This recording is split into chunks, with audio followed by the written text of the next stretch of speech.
দরবারে ইলাহিতে অশেষ শুকরিয়া, যার অফুরন্ত রহমত ও করুণায় আজকে আমরা এই পাক মজলিসে এসে সমবেত হতে পেরেছি। আল্লাহ আমাদের তৌফিক দান করেছেন, তাই বলি আলহামদুলিল্লাহ। আলহামদুলিল্লাহি রব্বিল আলামিন, আসসালাতু আসসালামু আলা রাসূলিহিল করিম। আসসালামু আলাইনা হযরত জি কুদ্দিসা সিররু নবীল আলামিন, মাহবুবে নবীল আলামিন। এবং মঞ্চে হযরত জির স্নেহধন্য যে খলিফা রয়েছেন তাদেরকেও সালাম মোবারকবাদ জানিয়ে, এবং আরও সামনে যারা জ্ঞানীগুণী এবং কচিকাঁচা রয়েছে প্রত্যেককেই আমার অন্তরের অন্তরস্থল থেকে সালাম ও মোবারকবাদ জানিয়ে কিছু কথা রাখার নিয়ত করছি। আল্লাহ আমাদের তৌফিক দান করুন।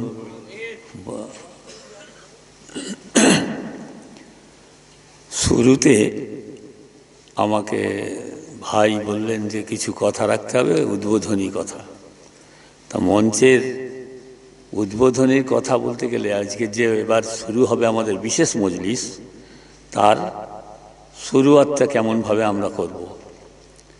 কথা হচ্ছে কিন্তু কি মজলিস, কেন আমরা এখানে বসেছি এবং কার শানে ও স্মরণে ওই মজলিসের বিশেষ একটা দিক, সেইটা একটু তুলে ধরার দরকার আছে। আর আল্লাহ আমাকে তৌফিক দান করুন সেই কথাগুলো সেইভাবে পৌঁছে দেওয়ার।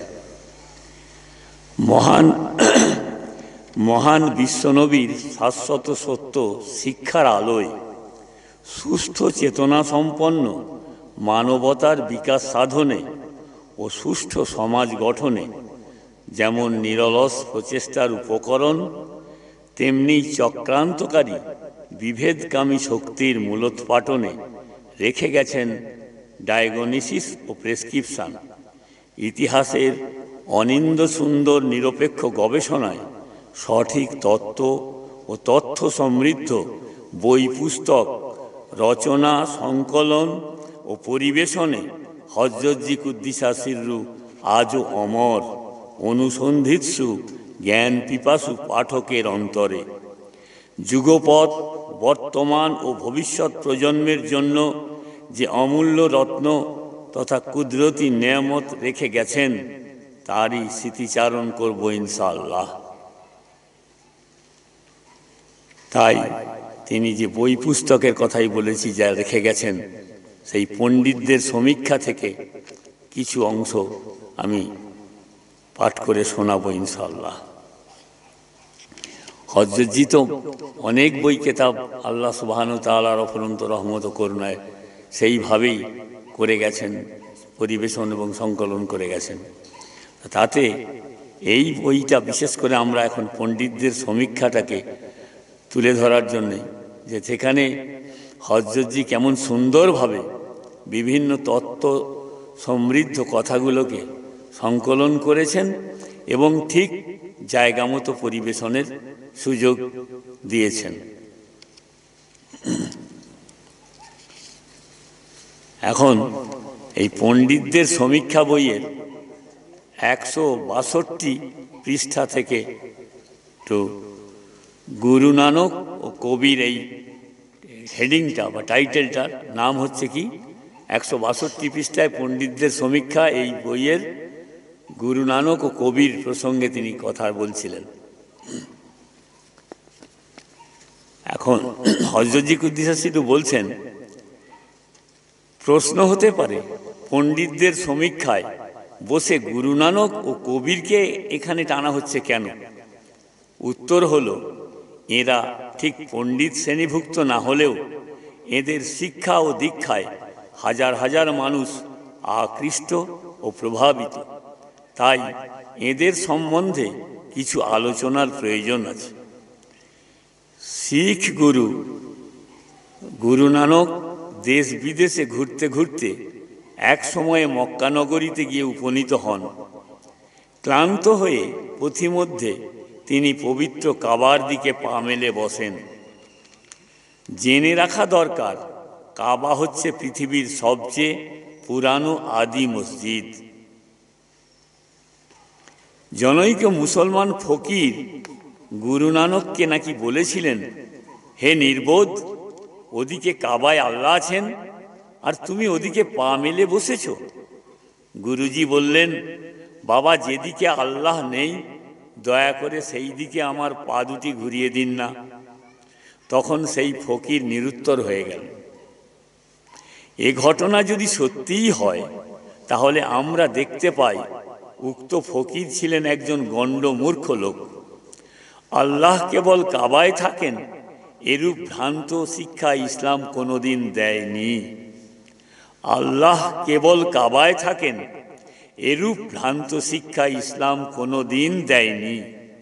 পবিত্র কুরআনে রয়েছে, তোমরা যেদিকেই মুখ ফিরাও না কেন সেই দিকেই আল্লাহ রয়েছেন।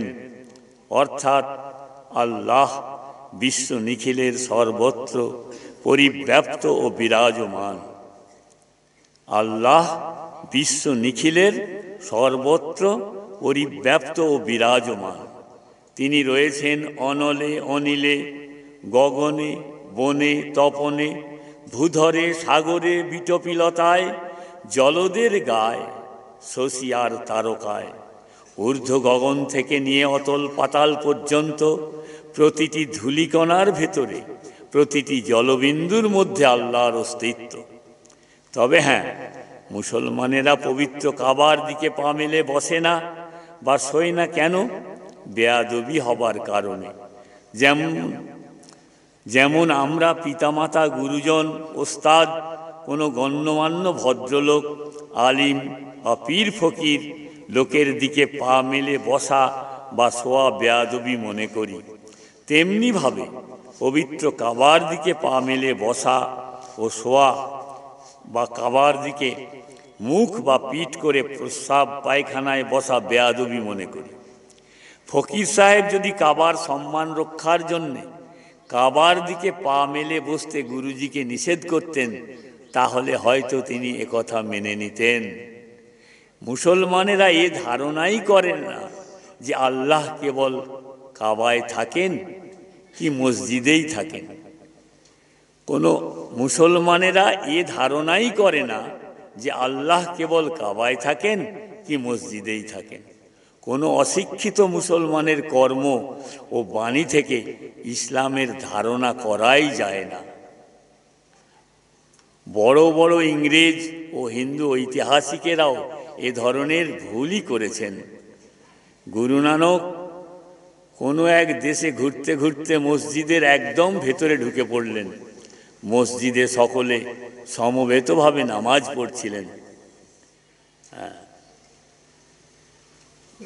তিনি ধ্যান যোগে জানতে পেরেছিলেন নামাজ পড়ার সময় কাজী সাহেবের মন নাকি অশ্বের দিকে ধাবিত হয়েছিল।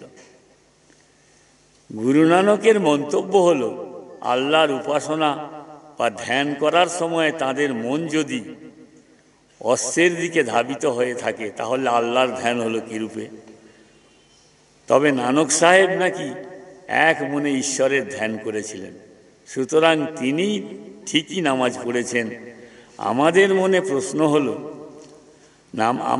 প্রশ্ন হলো নামাজ পড়ার সময় বা আল্লাহর ধ্যান করার সময় আল্লাহর দিকে মন থাকলে যদি সত্যিকার ধ্যান বা নামাজ হয়, আল্লাহ ছাড়া অন্য কোনো দিকে মন গেলে নামাজ যদি না হয়ে থাকে, যার জন্যে কাজীর নামাজ হলো না, তাহলে গুরু নানক তো কাজীর মনে কি রয়েছে বা তারা কি ভাবছেন সেই দিকেই ধ্যান করছিলেন। তিনি আল্লাহর ধ্যান করলেন কোথায়? তাঁর নামাজই বা সত্যিকার নামাজ হলো কি রূপে? নানক তো নিজেই নিজের ফাঁদে আবদ্ধ হয়ে গেলেন।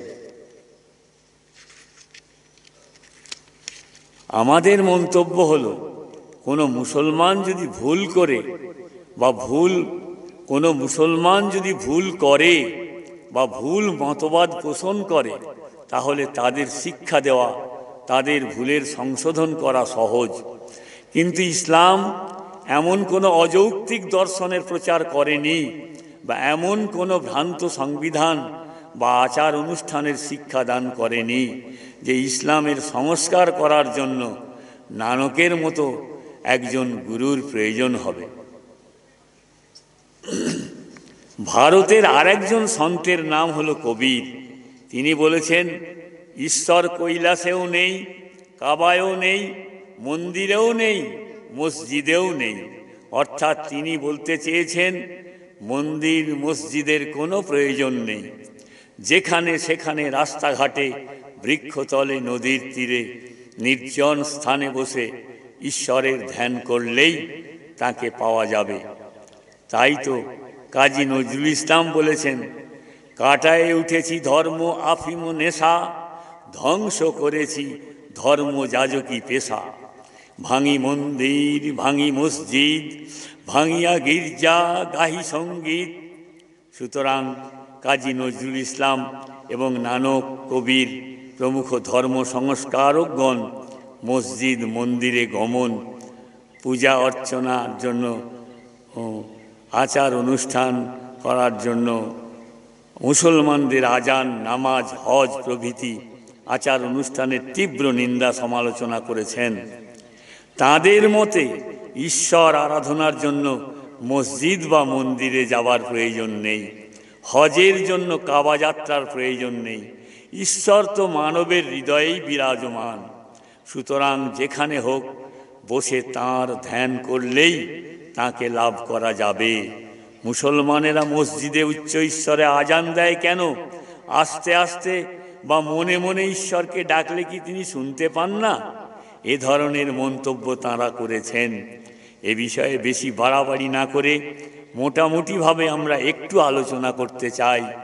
কাজী নজরুল ইসলাম, নানক ও কবিরের ইসলাম সম্বন্ধে সঠিক জ্ঞান বা সুষ্ঠু ধারণাই ছিল না। কোনো ধর্মের শাস্ত্রাদি যথারীতি অধ্যয়ন না করে আন্দাজে কোনো একটা মন্তব্য করতে যাওয়াই ভুল। নানক, কবির কোনো ধর্মের শাস্ত্র অধ্যয়ন করেননি বা সাধারণ বিদ্যাও তাদের ছিল না। আজান কি? আজান তো প্রার্থনা বিশেষ নয়। মুসলমানদেরকে নামাজের জন্যে মসজিদে আহ্বান করাই হলো আজান। যেমন স্কুল মাদ্রাসায় পঠন পাঠন কার্য শুরু হওয়ার সময়ে ঘণ্টা বাজিয়ে সকল ছাত্রকে শ্রেণীকক্ষে সমবেত হওয়ার জন্য আহ্বান করা হয়, আজান ভদ্রূপ। আজান হলো ওয়ার্নিং ঘণ্টা এবং ইকামত হলো স্কুল বসার ঘণ্টা। আজান হওয়ার পর নামাজ শুরু করার আগে আজানের ন্যায় কিছু বাক্য উচ্চারণ করা হয়, তাকে বলে ইকামত। আর এক কথা, বিদ্যা তো রাস্তাঘাটে, ঘরে দোরে, যেখানে হোক বসেই অর্জন করা যায়। তাহলে আবার স্কুল, কলেজ, বিশ্ববিদ্যালয় স্থাপনের প্রয়োজনীয়তা কী ছিল? তদ্রূপ মসজিদও হলো মানুষের নামাজ পড়ার গৃহ, যেখানে নিরিবিলিতে এক মনে পরিষ্কার পরিচ্ছন্ন জায়গা বা মাদুরে লোকে প্রার্থনা করার সুযোগ পায়। তবে যদি কেউ নামাজ পড়তে পড়তে অশ্বের চিন্তা করে, সেটা তার দোষ। তাই বলে কি মসজিদের প্রয়োজন নেই? কারো ব্যক্তিগত দোষের জন্য মসজিদের প্রয়োজন না থাকে, তাহলে স্কুলে তো অনেক ছাত্র অন্যমনস্ক হয়ে থাকে, যার ফলে তারা ঠিক মতো পড়াশোনা করতে না পারায় পরীক্ষায় অকৃতকার্য হয়। তাহলে স্কুল কলেজ বন্ধ করে দেয়া হোক। কোনো সুধী ব্যক্তি কি এটা সমর্থন করবেন? কখনোই নয়। আসলে নানক, কবিরের মধ্যে সত্যিকার জ্ঞানের অভাব ছিল। কিছুদিন কেবল সাধনা করলেই ধর্মের নেতা হওয়া যায় না। এক্ষেত্রে ব্যাপক জ্ঞান, নিখুঁত দৃষ্টিভঙ্গি ও সুগভীর চিন্তাশীলতার প্রয়োজন। একটা কথা খুব ভালোভাবে জেনে রাখা উচিত, ইসলাম একটি আন্তর্জাতিক সংগঠন সদৃশ। একটা কথা খুব ভালোভাবে জেনে রাখা উচিত, ইসলাম একটি আন্তর্জাতিক সংগঠন সদৃশ। অন্যান্য ধর্ম থেকে ইসলাম ধর্ম একটা স্বাতন্ত্র্য রাখে। এর সদস্য হতে গেলে এর নিয়ম নিগড়ে আবদ্ধ থাকতে হবে।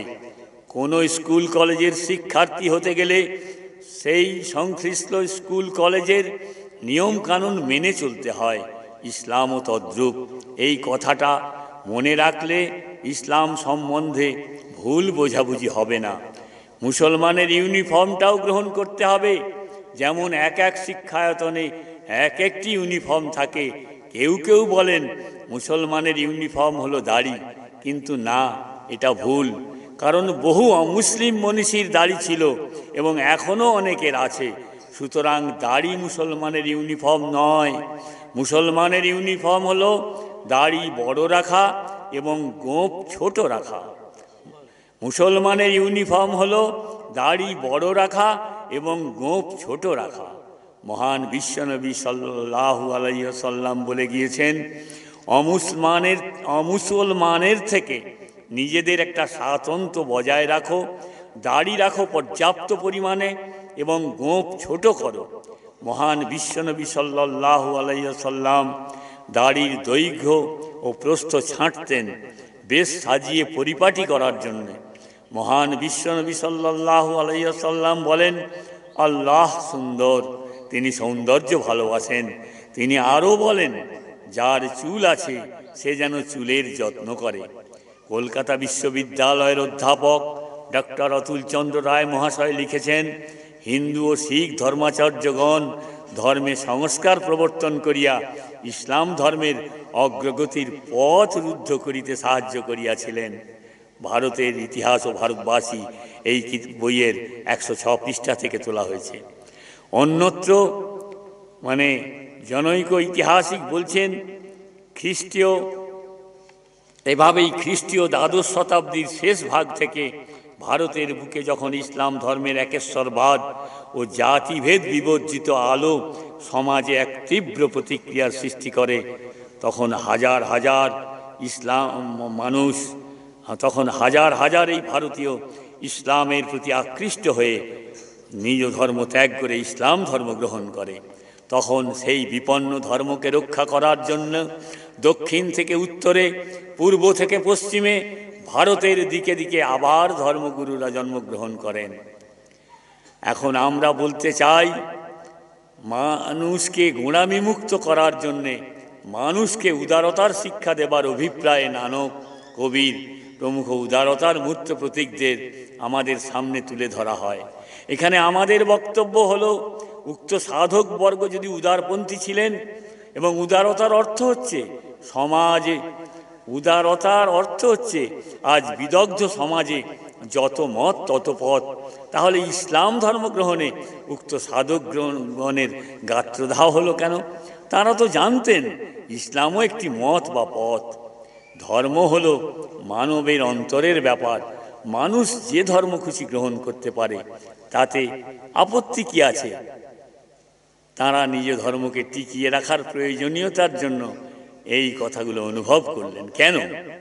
যখন মানুষকে অটল রাখা দুষ্কর হয়ে দাঁড়িয়েছিল, অথচ ইসলাম ধর্মে দীক্ষা গ্রহণে তাঁদের বিদ্বেষ বহ্নি জ্বলে উঠল, তখনই নানক এক মধ্যপথ অবলম্বন করে স্বীয় ধর্মকে রক্ষার জন্য, মানুষকে মুসলমান হতে না দেবার জন্য চেষ্টা করলেন।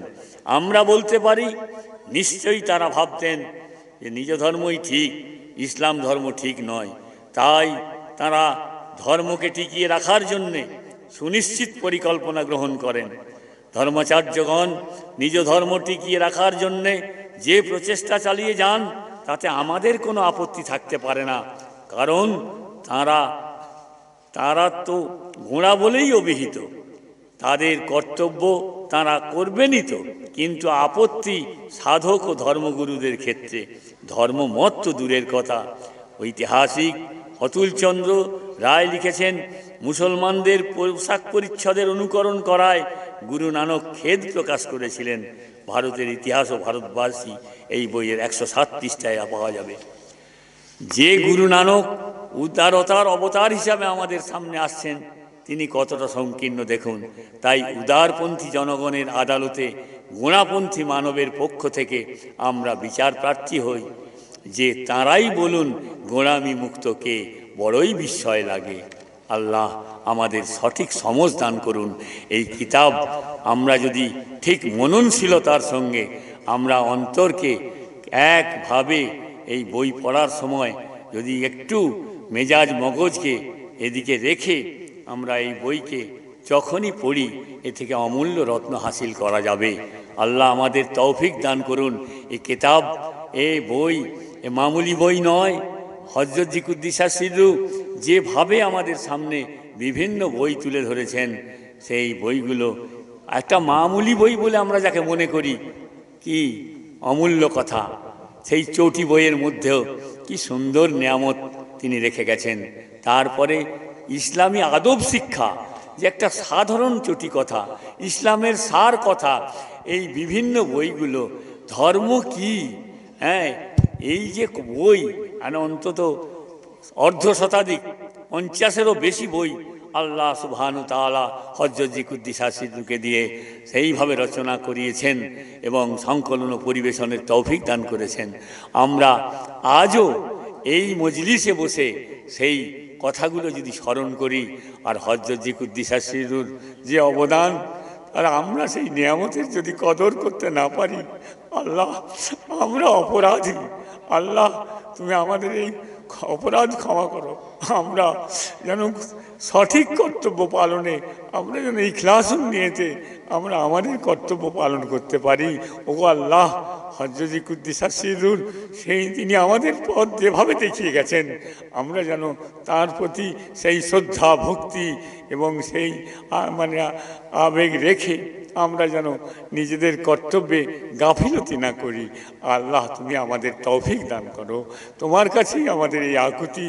তুমিই তো একমাত্র প্রভু, সর্বশক্তিমান, মহান কুদরতওয়ালা। ও আল্লাহ, তাই আমি এইখানেই আমি সবার কাছে আমার জন্যও দোয়া চাই, আর প্রত্যেকের জন্যই আমি আমার মতো অধম দোয়া করি। ও আল্লাহ, আমাদেরকে অন্তত হযরত জি কুদ্দিসাস সিররুর যে মূল্যবান 3টে দলিল দিয়ে গেছেন, কি ও আল্লাহ, তুমি আমাদেরকে সেই তৌফিকে আমল, ফহমে সলিম, হ্যাঁ, এই যে কথা তিনি বারবার বলতেন, তৌফিকে আমল আর ফহমে সলিম, আর কি নেক আমলের তৌফিক আর ফহমে সলিম, এই দুটো কথা তিনি হর হালতে চলতে ফিরতে আমাদেরকে বলতেন। তাই আল্লাহ আমাদের সেইভাবে 3টে জিনিসের প্রতি অটল থাকার তৌফিক দান করুন। আল্লাহ আমাদের প্রত্যেকের কাছে আমি সালাম ও মুবারকবাদ জানিয়ে আমার এই উদ্বোধনী কথাগুলো শেষ করছি। আল্লাহ সুবহানাহু ওয়া তাআলা। আসসালামু আলাইকুম ওয়া আলাইনা ইল্লাল বালাগুল মুবিন।